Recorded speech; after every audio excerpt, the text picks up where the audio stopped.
Hey everyone, it's Lindsay and I'm here today to share with you some ink smooshing I did on this thank you card that is very fall inspired. So I am using the Nuts for You mini stamp set and die set as well. These are from Paper Tray Ink. And the first thing I'm going to do is cut each one of these dies that comes in the set from white cardstock. I'm using my big kick here. I'm just placing the paper down on my cutting plate, sticking my dies on top, putting my top cutting plate on, and running it through my die cut machine.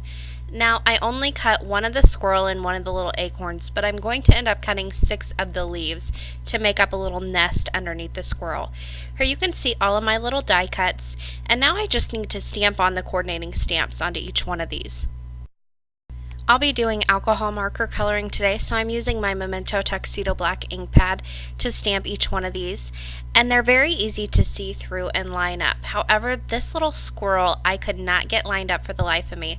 I did it about 2 or 3 times, die cutting a new one each time. I couldn't get it lined up. So I didn't want to get out my Misty and do all that. So I reached up and I grabbed a tool I haven't used for a very long time, and that is my Stamp-A-Majig. But it is so easy and quick to work with that it just kind of fit my need right here. And I'll also be using the plastic part later on in the video, so stick around and watch that. I just went ahead and lined that up and stamped him down on the plastic. You line that back up on your die cut, put your little placeholder, your little blue portion of the Stamp-A-Majig right up against that, and that is your guide for stamping down your stamp onto your die cut. And this time, because I used that placement tool, it's going to line up perfectly. So after about the 3rd time stamping this little squirrel, I got frustrated. I got out my placement tool, and this just really did the trick. I'll go ahead and press that down and pull off this die cut, and there you can see that little squirrel is nice and lined up on the die cut itself. So then I did some coloring. I'm not going to take you through all of the coloring. I just want to show you the little squirrel. I did some light browns and ivories to start out with, and then I just started building up brown colors. I kept this very traditional fall colors. All the leaves are fall colors, and a lot of these are browns. So I'm pulling a lot of brown in this card. The leaves, I believe I did red, orange, yellow, green, and brown as well. And then for this little squirrel, again, just browns. I'm sticking with very dark browns on the tail. And then on the acorn, I pulled browns from the squirrel onto it.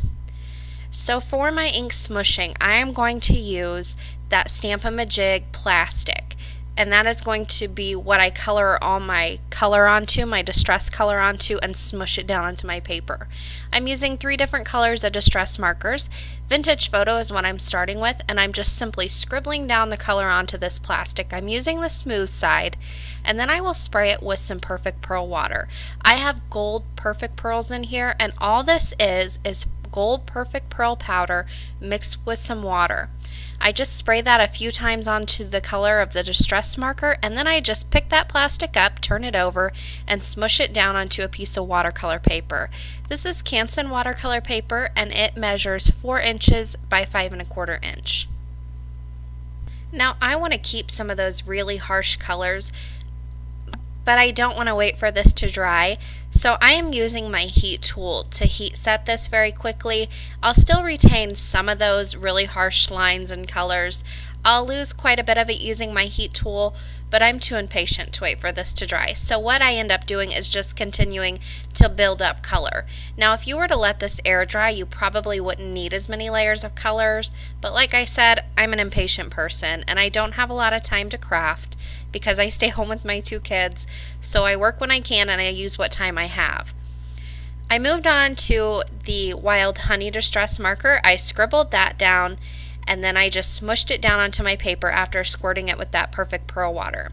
Now because I'm using this plastic, I can see straight through it and know exactly where my color is going, and then I can randomly put little dots so I have nice, harsh, really intense color in some places.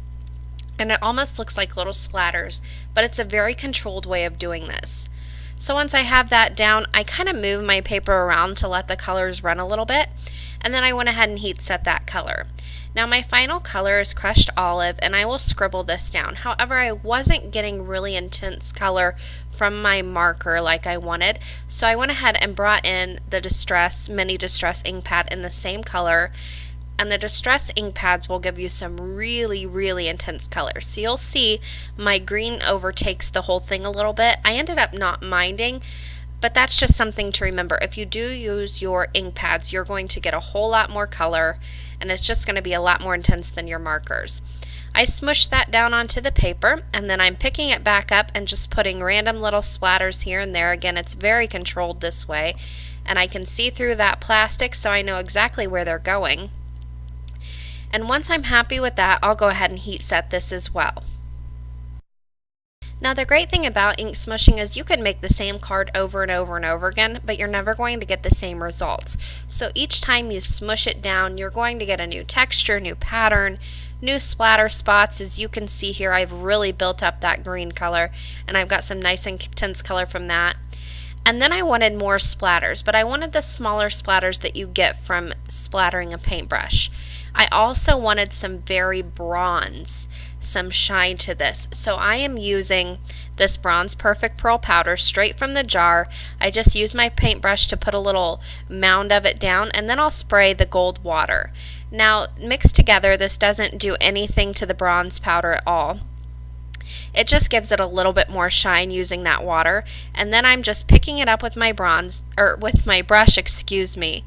I am just flicking this down onto the paper. Now this is very thick. I did not add a lot of water to it, and because of that, I'm getting some really intense shine and really intense color from that Perfect Pearl powder. Now I also wanted some of that Vintage Photo for some splatters, except I wanted very small splatters with this. I didn't rinse my brush from the bronze, I just kept that sparkle in there, swished it around in that Vintage Photo, and then I just used my fingernail to pull back those bristles and get some very fine splatters, and then I can tap on the brush and get some larger splatters as well. And this is another very controlled way of getting your splatters on and not making a mess everywhere.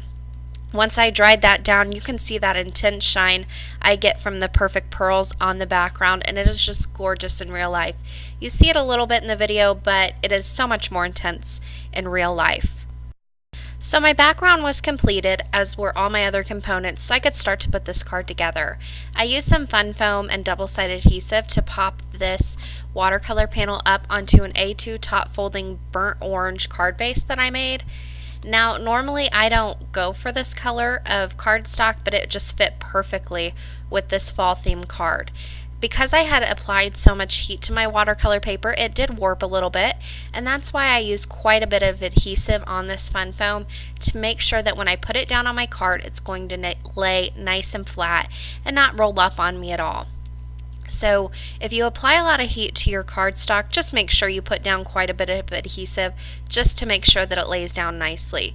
You can see my fun foam is also cut very close to the size of that panel, and again, that's just to make sure it lays nice and flat on my card base and doesn't warp at all on there. I went ahead and stuck that down. I applied some fun foam to the back of my little squirrel with double-sided adhesive as well, and then I put him right in the top center of the card base. I'll apply some double-sided adhesive to that little acorn, and also a bit of fun foam to him on the right hand side so he doesn't get smushed in the mail. And I just put it down, and it looks as if the squirrel is holding it.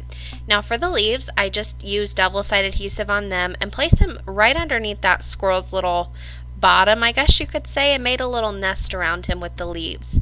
And I put 3 on one side, 3 on the other, made sure they weren't proportionate very well so it looks like a nice little messy nest.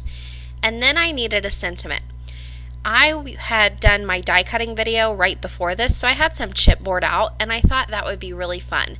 Now you can buy chipboard, however, I just keep an old cereal box on hand, and that's my chipboard. I always use the opposite side of the pattern so it's not like the cereal box is showing through. But it's just a nice way to reuse materials, and I don't do it often enough. But this is one of the ways that I try to reuse things. There you can see I cut this Thanks word die from that chipboard, and I also cut it 3 times from plain brown cardstock, and I'm just going to build these up. Now you can use spray adhesive here. I use glossy accents because I work in such a small space. I can't really use the spray adhesive without making myself sick. So I still use my glossy accents. It's a little messy, but it gets the job done. And then I just line these up and press them together.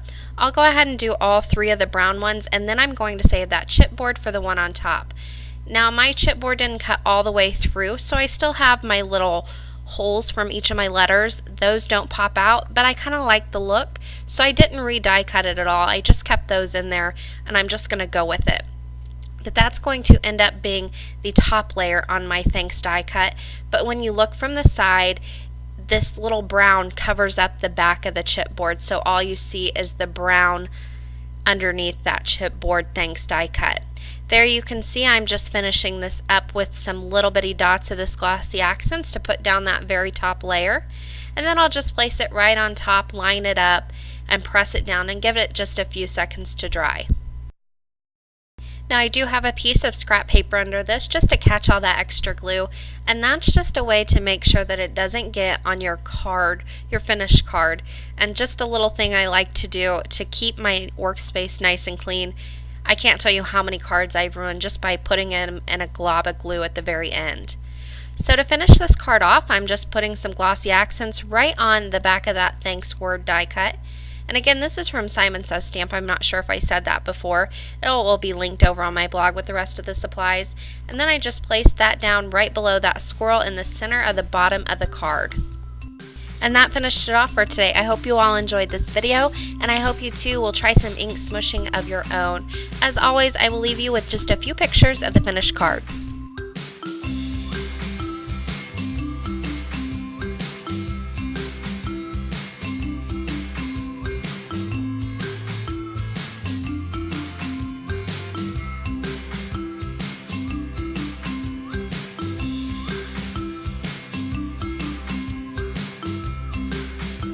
For more information and the supply list, you can head to my blog, craftingwhilecaffeinated.wordpress.com. The link is in the description box below, as well as that eye in the top right hand corner. That will get you there too, as well as show you a few more videos that you might want to watch today. Thank you guys so much for watching, and happy crafting!